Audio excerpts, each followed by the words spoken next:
పుల్లమ్మత్త పక్క ఊరిలో జరిగే పెళ్లికి వెళ్ళడానికి బీరువాలో నుండి పట్టుచీర తీసుకుని వెళ్తూ ఎదురుగా ఉన్న అద్దంలో తనను చూసుకుంటూ తలకాయను అటు ఇటు తిప్పుతూ తల్లోని తెల్లజుట్టు చూసి నల్లరంగు వేసుకోవడానికి మళ్ళీ 10 రూపాయల రంగు ప్యాకెట్ కొనడం అవసరమా అని ఆలోచించింది.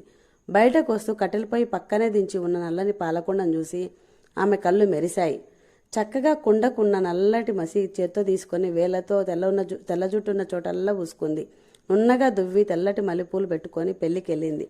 పెళ్లి నుండి రాగానే ఆడమ్మగారంతా ఆరుబయట కూర్చొని ముచ్చట్లు పెట్టుకుంటున్నారు అరుగు మీద. పుల్లమ్మ మాత్రం హడావుడిగా ఇంట్లోకి వెళ్ళి తలస్నానం చేసుకొని పాత లుంగి కట్టుకొని తలకు బయటికి వచ్చింది.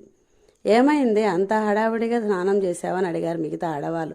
దానికి ఆమె ఇచ్చిన సమాధానం విని అందరు పగలబడి నవ్వారు. ఇంతకీ ఆమె ఏమి చెప్పిందో తెలుసా? జుట్టుకు మసి పూసుకున్న నల్లగా కనపడడానికి, తెల్ల జుట్టు కనపడకుండా అది ఎక్కడ పట్టు చీరకు అవుతుందో అని తలస్నానం చేశానంది అమాయకంగా.